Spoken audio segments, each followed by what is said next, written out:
many different agencies and as well as the citizens and neighborhood here. We have it wouldn't be right of me not to mention Mr.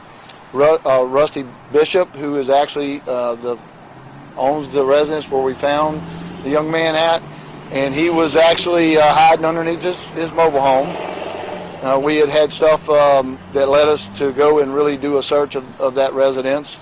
Along with the Livingston Police Department was here helping us, and some of our sheriff deputies and the other agencies, we were able to locate him safe and sound. I know the next question is, where do we go from here? Well, this is not over with. We still have some investigation to do. The main thing is, as of right now, the little boy is safe, and he will continue that way. We know where he's at, and we'll go through this investigation and figure out where we go from here. And that's kind of where we're at. That's where we're at the moment. So, can I answer any other questions you might have? He was in good condition, but we saw a community ambulance. Was that just for? Just for precaution. He seems to be in good condition. Doesn't look like anything has happened to him. He was purposely hiding, which we kind of said earlier. That's the information we receive, and if you look at his MO, that's kind of what he does. And so he was not trying to be found.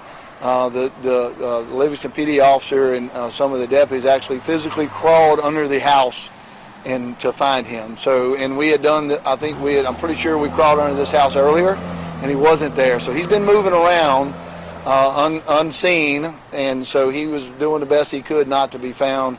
I'm just glad that we were able to find him. And again, this doesn't go without great teamwork and all the agencies involved, and I hate to even mention one because I'm probably going to forget the rest of them, but I know the FBI, U.S. Marshal's Office, Louisiana State Police, all the local police departments here, the Marshal's Office. We had a lot of help, and District 5 Fire Department, and again, the biggest help that I can tell you, not only the media helping us get this word out, but the residents here in Eastover never stopped helping us look for this young man, and that means a lot to us to know that we have citizens that are willing to work with us to accomplish what we needed to accomplish today. So with that, I just tell you thank you to everybody. There were so many feet on the ground.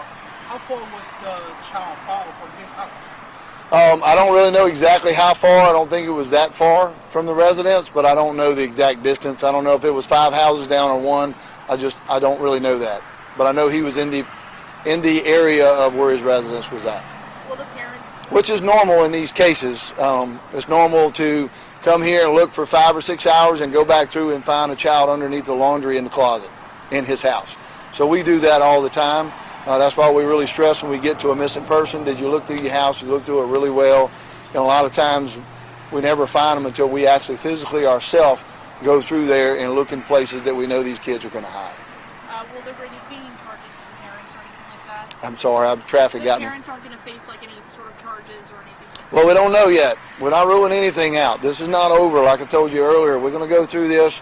We're going to look at it. If there's any kind of neglect or things that we think might be in criminal in nature, somebody will be charged. And I'm not saying they will be. I'm saying that's going to be looked at very, very hard right now.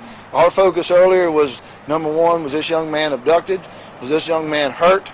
Was this young man just missing?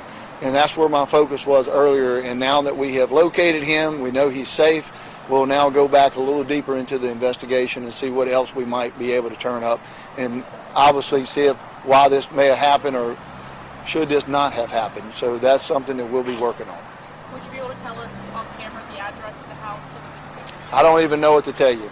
I just know it's on Eastover Boulevard. That's where we've been at all day, so I'm not really sure what that residence is. And to be honest with you, right now, the only person that we are dealing with is a juvenile, so I wouldn't be able to give you that anyway. So if the ties turn down the road, and then we actually make some kind of criminal charges on somebody, then that's a little bit different. But I'm going to do the best I can to protect the juvenile victims. You said the owner of the home wasn't aware that he was underneath the home? No, nobody was aware. They just, throughout the day, there was a few little suspicious things that happened throughout the day, and we went over there a couple of different times, and so the last time we went over there, obviously, is when we actually found him. What sort of things? What sort of things were happening? Was it just weird, things were just not going? Yeah, they just had a few things, like a bottle of water come up missing, and then something else come up missing, and that's kind of led them to believe something may have been going on. And again, they kept canvassing and looking under it, nothing was there. But if he was continue to move around, then that's what's going to happen. But eventually, he was actually caught. So, and I'm glad of that. You good? Thank you. All right. Thank y'all so much. I really appreciate the getting this out to our citizens and let them know what's going on. Thank you.